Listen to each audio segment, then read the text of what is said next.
Dari Elo yang kita kenal yang lalu tiba-tiba jadi Elo yang grunge, yang rock, yang rambut awur-awuran, yang tadinya agak chubby, curi-curinya gitu, terus tiba-tiba jadi gitu ya. Itu what happened in the middle?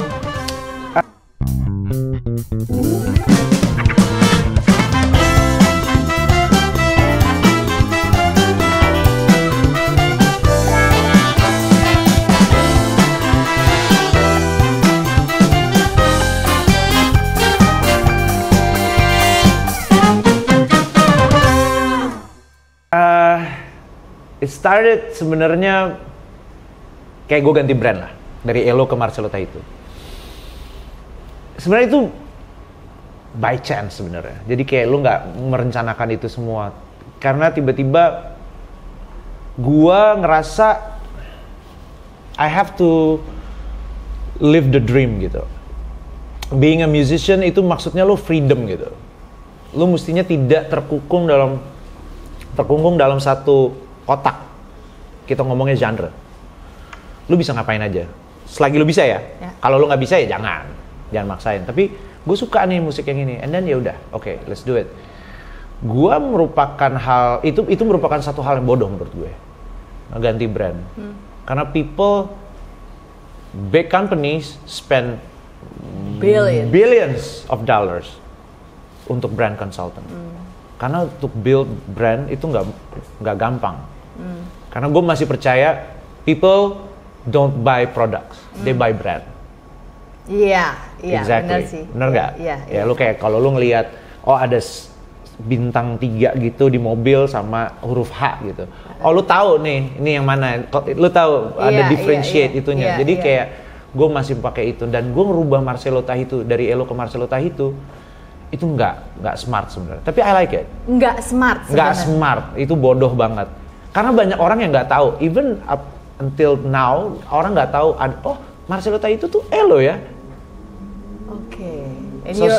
And it's an uphill ride for you. Exactly. Masih susah membuat orang sadar itu. Iya. Awalnya gue bener-bener suka banget dengan I love challenges. Oke. Sebenarnya gue bisa aja, ngerti nggak sih? Kayak Pongki lah. Udah 1000 tahun aja deh, udah terus ya nggak, gue duduk manis, nyaman, stupid, that's it, masih ada selesai. Gue bisa aja gitu. Job ngalir itu pasti. Terus. Itu. Tapi enggak, gue suka sesuatu yang kayak apa nih? Gue restless kalau untuk urusan karya gitu. Oke. Gue nggak bisa. Bisa dibawa sejauh apa ini? Iya, gue bisa kemana ya gitu. Gue nggak bisa di situ doang tuh gitu. Gue kayak pengen ini, pengen itu. Nah, untuk itu main musik yang rock itu kalau masih pakai nama Elo kayaknya terlalu cute ya untuk musiknya. Lu ngerti ya? Elo. Oh iya gitu, unyu gitu. Ada Elo, iya, gemes. Jadi nggak cocok gitu. Terus pas lah ya udah ganti Marcelo Tahitu aja. Nyokap gue juga udah meninggal waktu itu, jadi gue kayak momen tuh ya. Momen banget. Dan saat itu we'll get into that nanti. Ini gue ngomong musiknya dulu ya. Gue bener-bener menikmati itu. Buat gua nggak ada, I don't know ya, tapi nggak ada musisi solois ya mungkin ya, terus main musik yang kayak gitu, yang emang musiknya itu musik band lah. Ada yang coba main rock tapi nggak segitu gitu. Nah, dan gua suka melewati fase dimana bawah tanahnya gitu. Marcelo Tahitu keluar, Elo keluar. Udah gitu, orang tahu gitu. Tapi gue bawah tanahnya tuh gue belum sempat ngelewatin tuh. Pernah lah ngeband di poster, pernah. Cuma maksudnya never really got into my reference lah waktu itu. Gitu. Akhirnya gue masuk ke bawah lagi. Cari tuh di mana? Di mana nih rootsnya nih? Terus tiba-tiba kita bikin DIY tour. Gue mau datang ke sini bikinin dong acara. Oh iya bang, kita bikinin bang. Kayak jual tiket. Yang penting. Yang penting lu bisa ekspresikan itu. Yang penting gue bisa nutup lah produksi gue. Oke. Dan gue ngejalanin itu semuanya. I love it. Kita yang kayak gitu. Maksudnya pertama kali kita manggung di acara bawah tanah itu, gue solo artis. Semuanya tuh yang kayak ada band Bali, Navikula gitu. Terus ada Besok Bubar, which is yang hero-heronya scene itulah gitu. Terus gue ngapain ya? Gue ditimpukin gak ya kira-kira? Lu ngerti gak? Ada pemikiran itu? Ada banget. Ini sih Curucu mau nyoba main ke kita gitu gimana nih? Tapi luckily mereka open arms. Itu yang gue happy gitu. Maksudnya ya dimosingin juga dan gue seneng juga. Gue nggak pernah dong ya, lu ngerti nggak? Selama Syudupdu dimosingin tuh kayak nggak mungkin gitu ya. Lu mau mosing gimana Syudupdu gitu ya kan? Siap. Jangan nanti dia luka. Iya. Terus ya gitulah. Dan fase itu susah buat gue awalnya. Tapi karena gue bodo amat. Saat itu gue bodo amat. Ada hal yang membuat gue lebih bisa bodo amat. Hal itulah yang membuat gue akhirnya jadi masuk rehab juga waktu itu. Jadi gue kayak lebih numb gitu kan. Jadi kayak bodo amat gitu. Tapi anyway, saat itu keluarnya lagu-lagu gue tuh memang itu. Lagunya tuh kayak Berdiri Sampai Mati. Pokoknya gak ada cinta-cintanya. Sedikit banget, gak ada sama sekali bahkan. Karena gue pernah di fase dimana gue I don't really believe in love. Waktu nyokap gue meninggal. Kayak norak sih, itu kayak apain sih? End up-nya kayak bapak gue akhirnya sendirian. And I was like so corny banget. Gue picik bisa dibilang. Angry. Kayak bullshit lah gitu. Gue gak mau nikah gitu. Karena gue gak mau end up-nya kita berpisah gitu. Norak lah, you know. Nggak norak. Anak bocah gitu, ngerti gak? Anak bocah. Tapi itu gak norak. Menurut gue itu it's very deep emotions yang harus lo lepaskan. Dan ya itu harus lewat musim itu. Yes, betul. Dan gue harus ngerasain itu. Dan akhirnya jadilah album ini. Album ini yang gue 3 album pakai nama Elo. Ya? Yes, 3 album pakai nama Marcelo Taito. Nah, saat gue nggak believe in love, jadi gue mulailah jadi kayak hampir tidak terkendali lah. Yeah. Cause there's no love, you took the exactly, live in the now, man. Gitu, ya kan? Percuma di love-lovein, disayang-sayangin juga jadinya gitu. Ngapain udah kita live party gitu. Kayak gak ada mikir sama sekali, like there's no tomorrow. Gak ada takut. Bodoh amat. Itu kayak ya udahlah gitu. Dan gue kalau ngeliat gue kayak wow gila nih orang, nyali lo besar sih brother gitu istilahnya kan. Lo hidup lo apa namanya on the edge terus gitu, lo ngerti nggak? Pinggir jurang terus. Gitu.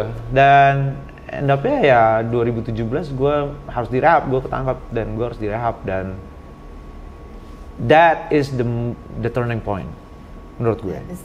That is the turning point. Maksudnya lu sorry ya, potong dikit.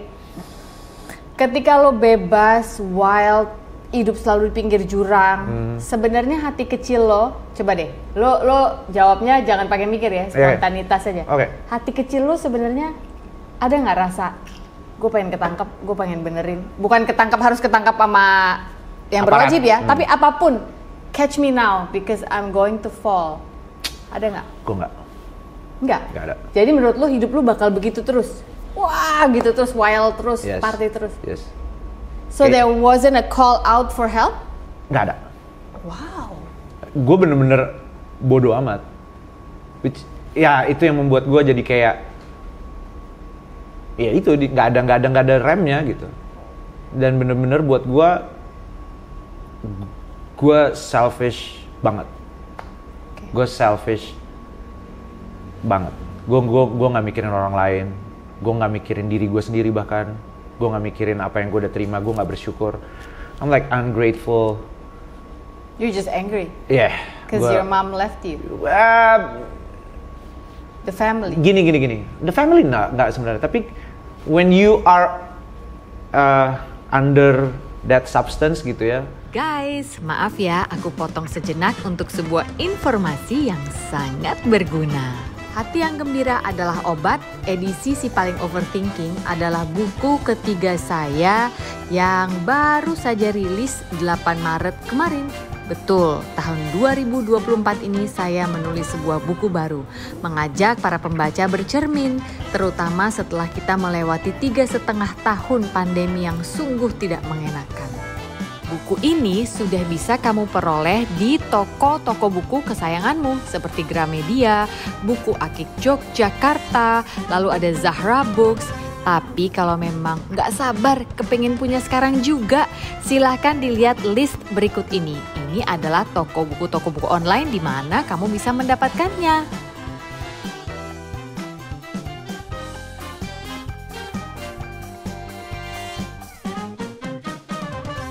You are under that substance gitu ya, lu tends to lu tend to untuk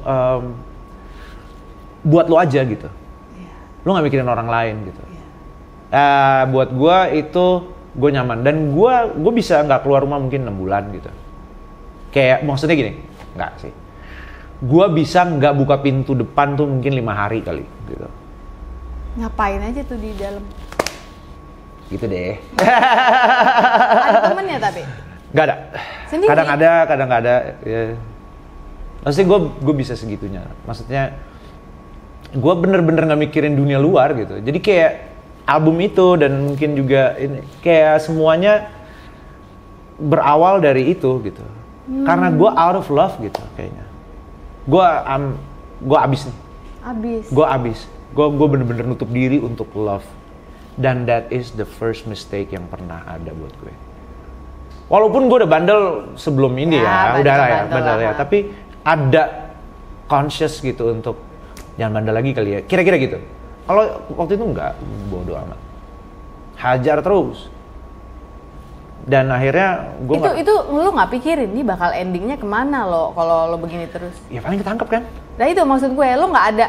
Jadi secara tidak sadar, ya udah paling ketangkep. I think that's what I need to help me gitu nggak? Itu nggak sampai situ. Nggak sampai situ. Oh wow. Ya kalau lu ngomong takut lu bakal kenapa ya pasti lah takut lah. Tapi nggak yang harus jadi apa ya, yang harus rem gitu. Enggak sih. Ya adalah dikit-dikit gimana ya, jangan tetap aware gitu untuknya. Tapi emang waktunya emang ketangkep ya ketangkep gitu. Dan buat lo nggak melawan? Gue nggak melawan. Dan buat gue, nah ini yang turning point-nya sebenarnya. Gue lapor sama bapak gue, yang pertama yang tahu kan abang gue. Gitu. Abang gue ngomong ke bapak gue. Terus the first phone call yang kita udah bikin ketemu teleponan gitu. Terus dia cuma bilang, ya udah nggak apa-apa, kita dukung kamu gitu ya, kita nggak apa-apa kamu jalanin aja, kita sayang kamu, kita kata dukung. papanya. Yes. Yang keras itu. Iya, yeah, kita dukung kamu dan sayang. And that was buat gue kayak semua berubah. Di situ gue langsung kayak I can face the world man gitu. Karena bapak lo udah ngasih lo approval untuk dukung lo. That's it. I can face the world. Maksudnya saat itu kan yang menghujat satu Indonesia lah ya, kira-kira ya. Tapi gue bisa ngerasain kayak oke, gue punya bapak gue yang mengasihi gue. I can face the world. Dan dari situ gue I'm a big fan of love all over again. Karena kasih bapak lo yang adalah keluarga kalau gua. Di iman kami ya Tuhan itu ya memiliki kasih bapak ya. Brother, sister, buat gue adalah yang paling gue ngerasain adalah God is love kan. Yeah. Berarti kalau gue nggak punya love ya gue kayak nggak punya Tuhan. Ungodly gitu hidup gue kayaknya gitu. Yeah. Jadi kayak dan gue ngerasain banget 9 bulan di rehab, the best 9 months of my life. Really? Wow. Konselor gue sampai bilang gitu, gila bro. Jadi lo rehab beneran ya lo? Gue happy gila. Maksudnya dalam arti kayak masuk retret sekolahan tapi lama gitu. Yeah. nice set. Itu bener banget. Kayak masuk retret, kan retretnya kita bersihin kamar gitu. Tapi 9 bulan. Nyanyi. Nangis, menyesal. Tapi 9 bulan. 9 bulan. Best man. Itu gue bener-bener open up my heart untuk program itu. Bener-bener 101% gue bikin hati gue untuk nerima program itu. Wow. Konselor gue bilang, lu tuh anomali men. Biasanya yang datang ke sini tuh penuh dengan rejection, denial, nggak suka, kabur, bla bla. Gue bener-bener kayak, oke, kita harus bikin apa nih? Oh lo ketua OSIS-nya? No, belum. Jadi, ini seru nih. Jadi awalnya tuh kita masih new admission, anak baru. Oh iya, oke. Terus ada sampai status holder tuh yang udah seniornya. Terus gue karir politik gue oke lah di dalam situ. Jadi gue dari bawah apa ya jadi kayak oke lah. Jadi karir jenjangnya tuh oke gitu. Dan natural lah ya. Natural banget, gak pakai jalur khusus gitu. Jadi kayak emang bener, iya. Dan di situ gue bener-bener harus care sama orang lain. Oke. Karena other residen yang lain itu brother gue gitu, family gue gitu. Dan di situ gue ngerti arti family, gue ngerti arti grateful, gue ngerti arti punctuality, on time, sangat on time gitu.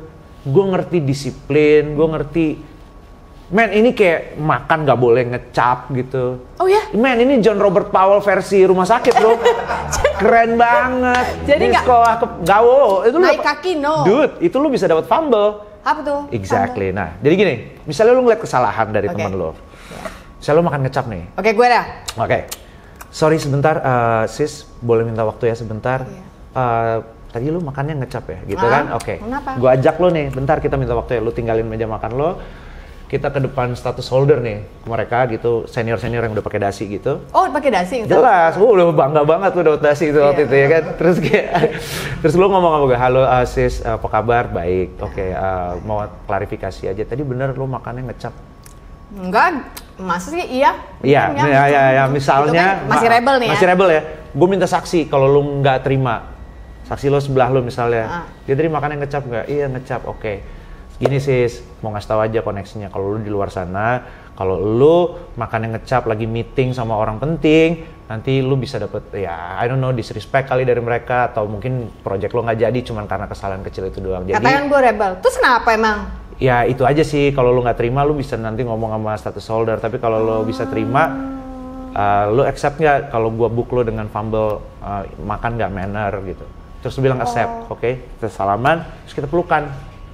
Terus gue catat kesalahan lo, Sofi makan ngecap jam 8 pagi di depan ini. Udah gue kumpulin. Dan gue bisa 100 kali itu. Gue nembak-nembakin orang terus gitu. Iya, jadi gini. Polisi yang baik ya Anda di dalam ya. Lumayan. Anda ngupil ya tadi? Iya. Anda kakinya nggak sopan ya gitu. Ada momen-momen harus rapi, ada momen-momen harus manner gitu. PNQ kita bilang. PNQ. Yeah, pride and quality atau proper and quality atau apa, gue lupa namanya. Nah, di situ gue diajarin untuk itu semuanya, harus aware. Oh, ini misalnya nih ya, fumble bisa gini. Lu pergi nih, minum lo nggak lu titipin sama gue, lu jalan aja. Biasanya tuh, communicate ya, tolong dong titip ini, gue mau kesana dulu. Lu pergi kayak ngeleos gitu dong, itu fumble. Sorry lu nggak nitipin ini nih. Oke, kalau lu bertanggung jawab sama itu. Halo, iya gitu lagi dong. Gitu ya itu nggak nitip ya tadi ya. Iya, kenapa? Kalau kasih tahu harus tahu koneksinya. Iya. Kalau di luar sana lu nanti misalnya handphone lu tinggalin atau misalnya atau gak whatever lah gitu ya, hilang lu repot. Jadi mendingan lu bubuk dengan fumble, ini gue catat lagi. So you have to be aware gitu. Biasanya diajar untuk aware. Ditingkatin banget awareness lo. Karena biasanya kan kalau kayak gitu lu nggak peduli. Rumah berantakan, jorok lah, bla bla bla. Iya dong, kalau lo katanya gitu. Nah, tapi kalau udah dicatat, katakanlah udah ada 10 nih kesalahan, terus apa? Nah, dan nggak kayak ngumpulin stem gitu nggak? Nggak. Misalnya udah nih, ya. Setiap sore di running nih, siapa yang paling banyak salahnya nih? Kenapa dia bisa salah? Iya. Kok hari ini ada yang ngebuk dia bisa 20 kali? Banyak nih. Nah, kita kasih ke konselor kita. Bro, ini gimana? Ya udah, kita kasih LE aja. LE itu learning experience namanya. Oke. Nah, hukuman lah. Ya. Udah nanti konsekuensi lah. Konsekuensi, exactly. Karena lu live under this roof, ada rules yang harus lu ikutin. Itu kan sebenarnya kayak simulasi kan, di dunia nyata ini gitu. Oke. Tip. Kita running kayak bukan disidangin, kayak disidangin lah ya, bisa dibilang iya. Oke. Akhirnya verdiknya datang dari si konselor. Udah LE. LE itu macam-macam, ada learning experience, spare part, ada LE homeless. Kalau spare part tuh gini, satu facility lu yang bersihin semuanya. Oke. Mayan 2 kali. Man, itu kamar mandinya bersih banget. 2 kali sehari dibersihin. Ini kayak lu tiduran juga bisa. Aman banget, wangi abis. Jadi maksudnya segitunya. Terus ada learning experience homeless itu yang kayak lu nggak boleh tidur di kamar. Pokoknya macam-macam lah. Tapi itu untuk kebaikan gitu. Untuk tahu bahwa perbuatan yang tidak bertanggung jawab akan ada konsekuensi. Itu terapinya. Dan gue 7 bulan gue nggak megang cellphone, man. Oke. Emang boleh sebenarnya megang cellphone? Nggak boleh. Nggak boleh. Boleh tapi bukan di program primary. Oke. Ada satu program lagi yang namanya re-entry. Maksudnya di situ lu udah gede, istilahnya lu udah bisa keluar kerja, balik lagi. Oh bisa? Bisa. Karena lu itu terapinya. Udah dipercaya kan? Jadi gini nih, katanya ya, kalau gue nggak suka ngomong jangki lagi, apa ya nama bahasanya? Pasien lah, pasien-pasien yang kayak gitu. Ini normal life nih, normal human being ya di sini nih, taraf hidupnya. Katanya kita di sini. Oke. Primary kita di sini. Oke. Nggak normal, dibikin tegang banget gitu. Nah, re-entry itu untuk menyesuaikan setidaknya di sini gitu, karena lu bisa keluar lagi, jadi lu normal lagi gitu. Wah, waktu kemarin yang di primary gue kaku gila. Jadi ini orang normal, ini si pasien, lu dianggap kurang kan, karena minus dikasih lebih dari supaya nanti normal. Nuruninnya lebih gampang daripada harus mompaknya, ngempesinnya lebih gampang. Betul. Dan it works sampai sekarang. Gue benar-benar ya maksudnya gini, gue tahu apa arti bersyukur, grateful. Honesty itu nomor 1 tuh di pilar-pilar 5 pillars kita tuh. Dan kita benar-benar take care each other. Dan di situ gue benar-benar rediscover myself. Dan gue akhirnya bikin lagu di situ dan akhirnya jadi album yang terakhir kemarin 99. Gue happy banget. Yang mana tuh albumnya 99? Yang terakhir yang gue udah mulai sendirian adalah nggak ngetop juga karena keluarnya pas pandemi dan gue nggak tahu mau ngapain. 2019. 2019. Itu gue bikinnya setengah. Jadi 99 tuh 9 lagu bahasa Inggris, 9 lagu bahasa Indonesia. Oh, oke. 9 lagu bahasa Inggrisnya semua gue bikin di dalam. Terus tiba-tiba, nah dari situ pandemi kan? Iya. Another apa ya cobaan lagi tuh kayaknya. Dan kita another rehab tapi rame-rame satu dunia rehab. Lockdown. Semuanya direhab. Dan di situ ketemu, tapi untungnya gue punya modal itu. Oh iya, di dalam. Training, you know? Ya udah. Lu bawa itu. One day at a time. Itu salah satu jargon kita. One day at a time. Tuh. Yes. One day at a time. Lu bisa ngelewatin 1 hari dengan baik. Good. Besok lagi. Just for today aja. Live for today kayak, oke, gue ngejalanin ini. Nah, balik ke rehab, lu tiap hari ketemu dengerin curhatan orang, lu dengerin sharingan orang, itu tiap hari loh, pagi, malam. Kendala lu apa? Gue kangen rumah nih. Iya sama nih gue juga ya begini. Oke, nanti malam di running, gimana? Kendala lu masih kangen rumah nggak? Nggak sih, gue udah begini. Wah, selamat ya gitu. We appreciate little things gitu dalam. Little progress. Man. Gila ya. Nice. Itu makanya gue bilang the best 9 months of my life. Gila ya. Man, kalah itu semuanya. Dan itu selama lu nggak boleh pegang telepon, lu nggak ada kangen pengen denger suara bokap, kangen kan mau mereka manggung, kangen mau apa itu? Mereka kan bisa visit. 2 minggu sekali mereka bisa visit. Wah, kalau lagi visit the best time ever. Karena mereka bawa makanan, dan kita sharing-sharing kita nanti taruh ini mana, seru lah ketemu orang. Sabtu ada namanya SNA, Saturday Night Activity. Gitu. Mau ngapain kita minggu ini? Kita mau ngeband, ada alat musiknya. Kita ngeband, nyanyi. Oh, kita mau nonton, kita mau masak-masak ini, gitu. Seru sih. It's gitu fun, man. Ya seru kalau semuanya udah satu frekuensi. Kalau ada yang masih rebel-rebel. Oh, ada. Itu ada yang ada yang lucu-lucu juga kejadian gitu. Maksudnya yang kayak ya rebel-rebel gitu. Terus itu nggak menghadapi itu kan nggak gampang, letupan orang lain. Kenapa sih lo gitu? Iya, react tuh banyak. Ya biasanya ada satu momen namanya asertif namanya. Jadi gini, lu seminggu kan gesekan terus nih. Hari Minggu itu di running tuh. Jadi kita kalau misalnya lu feeling banget sama dia nggak enak gitu kan, dia langsung tulis nih, gue feeling sama dia running. Masukin ke kotak. Ada kotak kecil gitu. Nah, di kotak kecil itu di running tiap minggu. Lu tau nggak? Misalnya ada orang yang nggak suka sama gue gitu. Ternyata ada 5 orang yang nggak suka sama gue yang masukin itu. Gue duduk, diem, Mereka berlima, duduk juga. Udah gue diteriak-teriakin tuh. Dan gue gak bisa ngelawan. Dan it's part of therapy.